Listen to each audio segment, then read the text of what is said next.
Hello friends, आपका स्वागत है हमारे चैनल में। दोस्तों, मिनिस्ट्री ऑफ रेलवे की तरफ से अभी एक लेटेस्ट ऑफिशियल अपडेट आई है। देखिए दोस्तों, नई भर्ती पर रेलवे मंत्री का रिटन रिप्लाई आ चुका है। जैसे कि एग्जाम कैलेंडर जारी हुए थे, उसके बाद का फर्स्ट रिटन रिप्लाई एक तरह से है वैकेंसी को लेकर के। तो आइए जानते हैं कि रेलवे वैकेंसी के बारे में इन्होंने क्या जवाब दिया है, सेफ्टी कैटेगरी के कितने पोस्ट खाली है इसके बारे में क्या जवाब आए हैं। और रेलवे का दोस्तों जवाब देख के आप लोग चौंक जाइएगा, बिल्कुल यू टर्न यहाँ पे मार चुके हैं जैसे जवाब इन्होंने दिए हैं। तो आइए एक एक करके सारे अपडेट को देख लेते हैं। इससे पहले जो लोग चैनल पर हैं वो जल्द से जल्द चैनल को सब्सक्राइब करके बेल बटन जरूर दबा दीजिएगा रेलवे भर्ती की पल की अपडेट के लिए। देखिए दोस्तों, ये रही ऑफिशियल अपडेट जो कि यहाँ पे भारत सरकार रेल मंत्रालय की तरफ से जारी किए गए हैं। लोकसभा में जो यहाँ पे अतारांकित प्रश्न यानी कि अनस्टार्ट क्वेश्चन 838 से जहाँ पे खास करके रेलवे के अंतर्गत सेफ्टी कैटेगरी के जो वैकेंसी है, पोस्ट खाली है, उसके बारे में सवाल किए गए थे। और 7/2/2024 डेट में लेटेस्ट अपडेट है जो कि रेलवे मंत्रालय की तरफ से यहाँ पे रिटन रिप्लाई आए हैं। हालांकि दोस्तों जवाब मोस्ट इंपॉर्टेंट हो जाता है क्योंकि यहाँ पे असिस्टेंट लोको पायलट की रिक्रूटमेंट आ गई। छात्र बिल्कुल ना खुश है जो वैकेंसी यहाँ पे दिए गए हैं सारे जोन को मिला करके।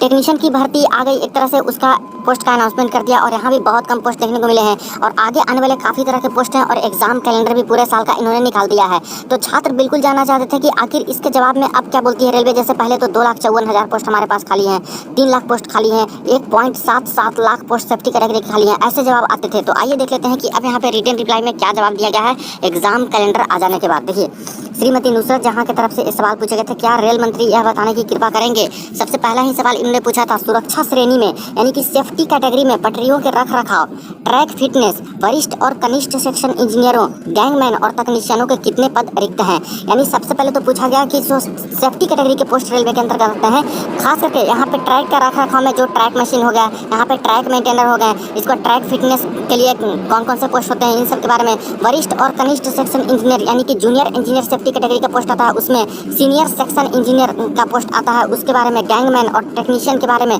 पूछेगा कि आखिर कितने इन सबको मिलाकर के सेफ्टी कैटेगरी में पोस्ट खाली हैं। सेकंड जो सवाल पूछे गए थे, सरकार द्वारा इन रिक्त पदों को भरने के लिए क्या कार्रवाई की गई है। यानी ये सारे जो पोस्ट खाली हैं ब्यौरा दीजिए पहले, और इसके रिक्त पदों को भरने के लिए क्या कर रही है सरकार। और नए पदों के सृजन पर लगे प्रतिबंध से छूट प्राप्त करने के लिए वित्त मंत्रालय के साथ क्या संपर्क स्थापित किया गया है। आपको याद होगा फ्रेंड्स कि 2022 के एंड में ही यहाँ पे मिनिस्ट्री ऑफ फाइनेंस ने रेलवे मंत्रालय को ग्रुप सी तक के पोस्ट को दोस्तों खुद से क्रिएट करने का आदेश दे दिया था कि आप लोग अपने मर्जी के अकॉर्डिंग जितना जरूरत है उसके अकॉर्डिंग आप लोग पोस्ट क्रिएट कर सकते हो। और इसके जो आवंटन हुए थे राशि वो भी दोस्तों काफ़ी था। और यहाँ पे यही बोले गए थे कि जितना वैल्यू का आपने पोस्ट क्रिएट किया उसका सिर्फ हमें ब्यौरा दे दीजिएगा। तो समझिए इतना ज़्यादा छूट यहाँ पे दिया गया था रेलवे मंत्रालय को कि जितना चाहे जरूरत है उनको उतना ग्रुप सी के पोस्ट को यहाँ पे क्रिएट कर सकते हैं। तो यही बोले गए हैं कि जो प्रतिबंध लगे थे पहले की बात कही जा रही है, तो उसमें छूट प्राप्त करने के लिए वित्त मंत्रालय के साथ क्या संपर्क स्थापित किए गए हैं।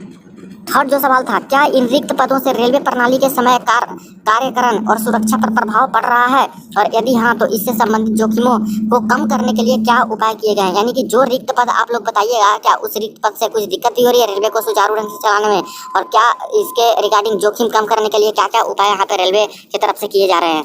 गह सवाल था, क्या यात्री सेवा की गुणवत्ता पर इस पद रिक्त के प्रभाव का मूल्यांकन करने के लिए कोई आकलन किया गया है। तो ये एक सवाल था। और लास्ट में पूछा गया था, यदि हाँ तो तब संबंधित ब्यौरा क्या है, और यदि नहीं तो इसके क्या कारण है। तो एक तरह से देखा जाए तो सवाल तो बहुत अच्छे पूछे गए हैं।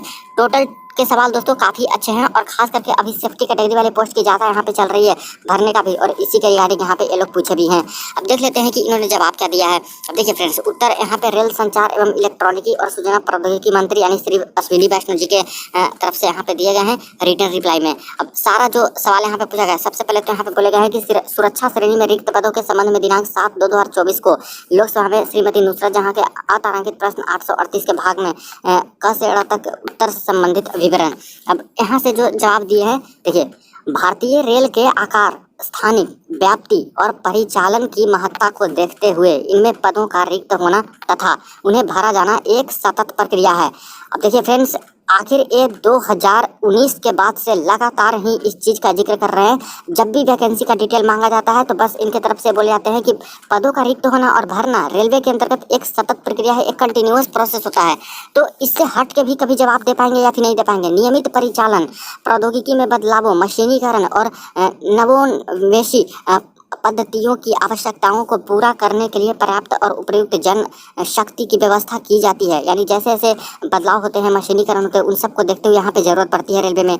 रेलों द्वारा मुख्यतः परिचालनिक और प्रौद्योगिकी संबंधी आवश्यकताओं के अनुसार रिक्त पदों को भर्ती एजेंसियों के मांग पत्र देकर भरा जाता है। और जैसे जैसे इनको जरूरत पड़ती है वैकेंसी की, उसके अकॉर्डिंग यहाँ पे एजेंसियों को मांग पत्र देकर भरा जाता है। यानी कि जोन से डेटा मंगाते हैं उस वैकेंसी की, और इसके बाद यहाँ पे एग्जाम कंडक्टिंग एजेंसी का चयन करके एग्जाम कंडक्ट कराते हैं, भर्ती प्रोसेस कंडक्ट कराते हैं।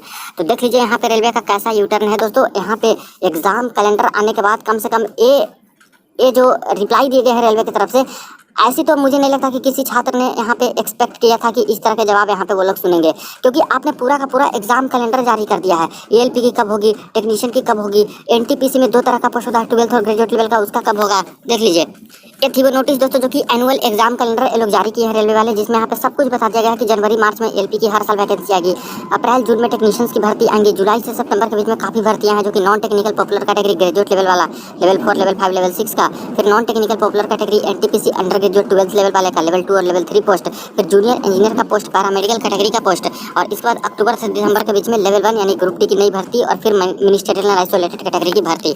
तो जब यहाँ पे एएलपी की वैकेंसी आपने अनाउंस कर दी, टेक्नीशियन की भी लगभग आपने अनाउंस कर ही दी है, तो आखिर जो आपने अभी रिप्लाई दिया है उसके अकॉर्डिंग आपको तो सारा कुछ पता होगा कि 1 साल का एग्जाम कैलेंडर हम लोग निकाले हैं तो कितनी कितनी वैकेंसी हम लोग देंगे, कितनी कितनी वैकेंसी रेलवे में है। तो क्यों टू द पॉइंट यहाँ पे आंसर नहीं दिए गए कि आखिर जो सेफ्टी कैटेगरी के पोस्ट कितने खाली हैं। सीधा सा सवाल था कि सेफ्टी कैटेगरी के कितने पोस्ट हैं हमें बताएं, ब्यौरा दें। और यहाँ तक कि junior engineer, senior section engineer, group D के, इन सब के बारे में साफ साफ मेंशन कर दिया गया था लोकसभा के जो सवाल है उसमें। तो क्यों नहीं एनटीपीसी का पोस्ट, नॉन टेक्निकल कैटेगरी का पोस्ट, जूनियर इंजीनियर और इस बाद लेवल 1 के पोस्ट के बारे में यहाँ पे जिक्र किया गया, वैकेंसी के बारे में जिक्र किया गया। तो बिल्कुल दोस्तों रेलवे अभी यू टर्न ले चुकी है अपने जवाब में, और ये जानते हैं कि जिस तरह से यहाँ पे छात्र नाखुश थे वैकेंसी को लेकर के, जितना रोष पैदा हुआ, तो बिल्कुल उल्टा पुल्टा ही जवाब देना उचित रहेगा। सही से जवाब देंगे, एग्जैक्ट डेटा देंगे तो और भी यहाँ पे मारामारी हो जाएगी, और यही चीज़ें इन्होंने किया है। तो बिना कोई ऑफिशियल डेटा दिए, बिना कोई वैकेंसी का डिटेल दिए दोस्तों, बस यूं ही ऐसे बोल करके ये लोग निकल गए। और यहाँ पे नीचे देखा जाए तो फिर से पिछला भर्ती का गुणगान कर रहे हैं कि पिछले 5 वर्षों में और 31 दिसंबर 2023 तक 3,02,268 रिक्तियों को भरा गया है। यानी कह लें तो 2018 की टोटल वैकेंसी जो भरी गई, 2019 वाली भर्ती से जो भरी गई, इन्हीं सब का दोस्तों लेकर के लोग बता रहे हैं कि 3,02,268 रिक्ति को भरा गया है। भर्ती किए गए अभ्यर्थियों में से 90% से अधिक अभ्यर्थी संरक्षा और परिचालन कोटि में थे, और ये भी बोला जा रहा है कि 90% से ज़्यादा लोग हैं जो कि सेफ्टी कैटेगरी में ही पोस्ट में आते हैं जिनकी नौकरी लगी है। पदों का सृजन करने की अनुमति देने के लिए रेलवे द्वारा वित्त मंत्रालय से संपर्क किया गया था। यानी इन्होंने संपर्क किया था वित्त मंत्रालय द्वारा कर्मी दल समीक्षा प्रक्रिया में भाग के रूप में कर्मी दल के अराजपत्रित यानी ग्रुप सी के नॉन गजेटेड पोस्ट राजस्व पदों का सृजन करने हेतु रेलों को शक्तियाँ प्रत्यायोजित की गई है। और देखिए साफ साफ मैं भी आपको बता रहा था दोस्तों, जैसे कि पहले के अपडेट थे कि मिनिस्ट्री ऑफ रेलवे ने बोल दिया था कि आप जितना जरूरत है आपको ग्रुप सी एम्प्लॉय की, बिल्कुल ही आप स्वच्छंद होकर अपना पोस्ट क्रिएट कीजिए और वैकेंसी निकालिए। लेकिन तब भी दोस्तों ये लोग समझिए कि खुद ही बोल रहे हैं कि हमें शक्तियाँ प्रदान की गई है, लेकिन तब भी उतना पोस्ट क्रिएट नहीं किया गया, और मात्र 5,696 पद और बाकी सारी चीज़ों को इस तरह से वैकेंसी निकाल रहे हैं। देखिए भारतीय रेल द्वारा परिचालन और अनुरक्षण क्षेत्रों में विभिन्न प्रौद्योगिकी और अत्याधुनिक पद्धतियों को अपनाया गया है जो दुर्घटनाओं के न्यूनीकरण में परिणत हुआ है, जैसे कि निम्नांकित ग्राफ से स्पष्ट है। और एक ग्राफ इन्होंने दे रखा है, इसमें लोग बता रहे हैं कि आखिर यहाँ पे जो पहले एक्सीडेंट होते थे और अब एक्सीडेंट होते हैं रेलवे में, वो कितना बदल चुका है और क्या क्या हो चुका है। तो ग्राफ तो यहाँ पे ऐसे आ रहे हैं, यानी कि पहले काफ़ी ज़्यादा यहाँ पे होता था ट्रेन एक्सीडेंट्स, जो कि यहाँ पे देख सकते हो कंसिक्वेंटेड ट्रेन एक्सीडेंट, और अब बोल रहे हैं कि हमारे जब यहाँ पे 2014 से बात करें तो बोल रहे हैं कि काफ़ी कम यहाँ पे ट्रेन हादसे ये सब हो रहे हैं। अब देखिए दोस्तों हादसे के बारे में ये लोग ग्राफ दे सकते हैं, ग्राफिकल रिप्रेजेंटेशन दे सकते हैं। तो क्या एक वैकेंसी के बारे में जो पूछा गया इतना टू द पॉइंट सवाल, क्या इसका एक ग्राफ नहीं दे सकते थे कि पहले कितनी भर्तियां रेलवे में आती थी और अब आप लोग कितनी भर्तियां दे रहे हो। तो इससे भी तो पता चल जाता कि आखिर रियलिटी क्या है, आपने 4 साल में क्या किया, 4 साल में जो भर्ती नहीं दी उसका ग्राफ कहाँ चला जाता, पूरा का पूरा नीचे चला जाता कि एक भी भर्ती यहाँ पे 4 साल में नहीं दी है। तो देखिए इसी तरह से जो जवाब देना चाहे वही जवाब दे के निकल जाते हैं, और दोस्तों काउंटर क्वेश्चन भी यहाँ पे नहीं किए जाते हैं, बस यूं ही बोल के निकल गए। तो क्या ये जवाब की एक्सपेक्टेशन थी छात्रों के बीच में कि इस तरह के जवाब रेलवे मंत्री जी दे, जहाँ पे इतना ज़्यादा रोष और हर चीज़ वैकेंसी को लेकर के हो चुका था। पहले दोस्तों यही सारे क्वेश्चन में आपको पता होगा, कई बार मैं डेटा दिखाता था कि यही सारे क्वेश्चन में वो लोग टेबुलर फॉर्म में बताते थे कि किस जोन में कितनी कितनी वैकेंसी है, जैसे कि सेंट्रल रेलवे में कितनी है, ग्रुप ए की, ग्रुप बी की, ग्रुप सी की, सारा कुछ डेटा ये लोग बताते थे। यहाँ पे वेस्टर्न रेलवे में कितनी है, ईस्ट सेंट्रल रेलवे में कितनी है, ऐसे करके सभी 21 जोन का डेटा ये लोग यहाँ पे डिटेल में बताते थे। और वही निकल के आते थे कि 2.54 लाख पोस्ट यहाँ पे खाली है, 3 लाख पोस्ट खाली है, 2.74 पोस्ट खाली है, कभी सेफ्टी कैटेगरी की आई डिटेल तो 1.77 लाख पोस्ट खाली है। लेकिन दोस्तों देख सकते हो कि यहाँ पे ये सब डेटा देना भूल चुके हैं, यानी कि पहले जो डेटा आते थे पता नहीं कहाँ चले गए और कोई भी डेटा यहाँ पे इनके तरफ से नहीं दिए जा रहे हैं और सिर्फ नॉर्मल तरीके से यहाँ पे जवाब देकर के निकल गए।